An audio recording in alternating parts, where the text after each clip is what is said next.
निसरपुर क्षेत्र में कई वर्षों से निरंतर खनन माफियाओं के द्वारा नर्मदा नदी और उरी बागनी नदी के तटीय क्षेत्रों तथा शासकीय खनिज संपदा पर रेत, मुरम और मिट्टी का अवैध रूप से खनन किया जा रहा है। कई बार क्षेत्रीय लोगों और स्थानीय लोगों के विरोध पर खनन माफिया उग्र हो जाते हैं और मारपीट करने तक उतारू हो जाते हैं। हाल ही में ताजा मामला निसरपुर क्षेत्र से सामने आया है, जहां मंगलवार को नियमित होने वाली जनसुनवाई में सामने आया है कि जहां कुक्षी के लोग सेवा सभागार में जिला कलेक्टर के निर्देश पर आयोजित जन सुनवाई में ग्राम कडमाल निवासी बुजुर्ग सुखदेव पिता लालिया अवैध खनन के खिलाफ बेटे बहू के साथ शिकायत लेकर जिला पंचायत धार सीईओ अभिषेक चौधरी के समक्ष पहुंचा। बुजुर्ग ने जिला पंचायत सीईओ से अनुरोध करते हुए अवैध खनन माफियाओं के विरुद्ध कार्रवाई करने की मांग की, जिस पर जिला पंचायत सीईओ अभिषेक चौधरी ने बुजुर्ग को जल्द कार्रवाई करने के लिए आश्वस्त किया। वहीं मीडिया से चर्चा करते हुए बुजुर्ग सुखदेव पिता लालिया ने बताया कि पिछले 30 वर्षों से बंजर पड़ी ग्राम गहलगांव स्थित भूमि को सही कर अपने परिवार के भरण पोषण हेतु उस जमीन के टुकड़े पर खेती किसानी करते आ रहा हूं।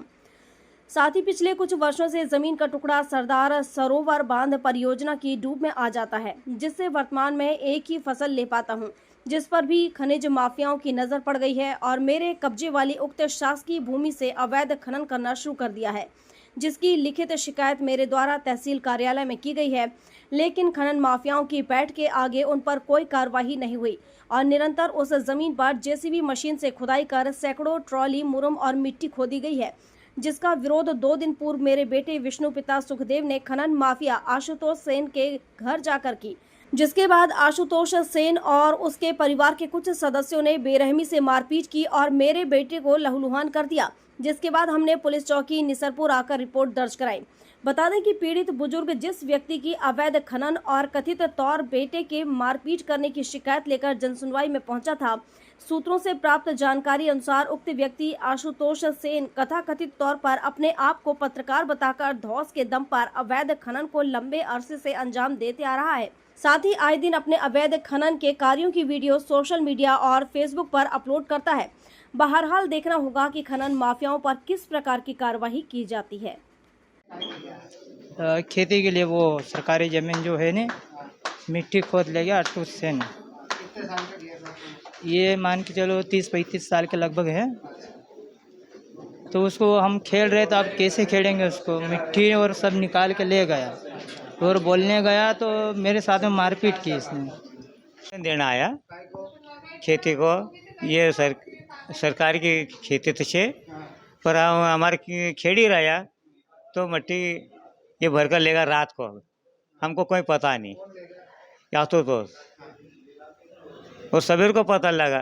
तो अभी हम आवेदन देना आए साहब को, 2-3 जगह दे दिया, तहसीलदार साहब को दिया और क्या अपना वो साहब को दिया, ईडीओ साहब को। हाँ, बहुत मारपीट की, उसको छाती में इधर और खून खच्चर कर दिया। तो हम चौकी पे आया। हाँ, अब ये चाहते कि हमारा कोई भी निर्णय करे सर।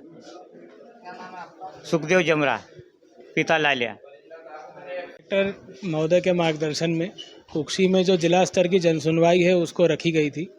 तो जो विभाग है जनता से संबंधित, उन सभी विभागों के जिला अधिकारी आज कुक्षी में उपस्थित थे और मैं यहाँ पर था, हमारे एसडीएम साहब थे।